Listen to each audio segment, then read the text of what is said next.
ओम शांति। 12 जुलाई 2025। आज का पुरुषार्थ। बाबा कहते हैं, मीठे बच्चे, तुम्हें सच्चा सच्चा वैष्णव बनना है। सच्चे वैष्णव भोजन की परहेज के साथ साथ पवित्र भी रहते हैं। सबसे बड़ा अवगुण मोह है। यह अवगुण जब गुण में परिवर्तित हो जाता है तो बेड़ा पार हो सकता है। मोह के कारण संबंधियों की याद सताती रहती है। जब किसी का कोई संबंधी मरता है तो वे 12 महीने तक उसे याद करते रहते हैं, मुंह ढककर रोते रहेंगे और याद आती रहते हैं। इसी तरह अगर आपको बाप की याद सताए और आप दिन रात बाप को याद करें तो आपका बेड़ा पार हो जाएगा। जैसे लौकिक संबंधी को याद करते हैं वैसे ही बाप को याद करो तो अहो सौभाग्य। वो सबका बाप भी है, टीचर भी है, सद्गति दाता भी है और फिर उनको नॉलेजफुल कहा जाता है। बाप टीचर पतित पावन ज्ञान सागर है। पहले पहले तो बाप की महिमा करनी चाहिए। वो हमको पढ़ा रहे हैं।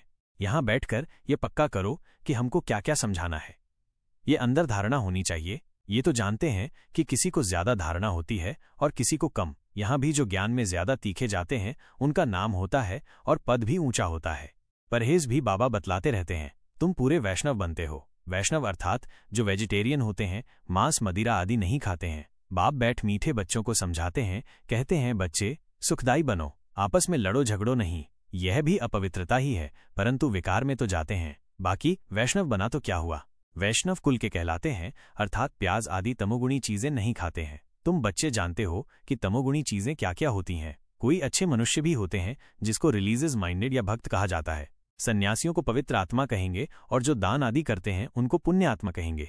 अब बाप बैठ समझाते हैं। बाप बच्चों को कहते हैं, देह के संबंध तोड़ अपने को आत्मा समझो, मामेकम याद करो। बस तुम्हारे 84 जन्म अब पूरे हुए। अब तमो प्रधान से सतो प्रधान बनना है। बच्चे, आप सब बच्चों के अंदर अब एक ही लगन होनी चाहिए कि अब घर परमधाम जाना है। मुझ आत्मा को बाप के यानी परमपिता परमात्मा शिव बाबा के संग घर जाना है। यही लगन आपको सभी दुखों से मुक्त कर बाप समान बना देगी। देखो बच्चे, ये अंत में जो भी परिस्थितियां आ रही हैं वो आपको पावरफुल बनाने और इस 5 तत्वों की दुनिया से न्यारा करने आ रही हैं। बस आप स्वयं को श्रेष्ठ आत्मा समझ परमात्मा बाप की याद में रहो, तब सभी तूफान तोहफा बन जाएंगे। इसलिए पावरफुल बन, इनसे घबराओ मत, बल्कि अपनी सीट पर सेट हो, सब कुछ बाप को समर्पित कर हल्के हो जाओ।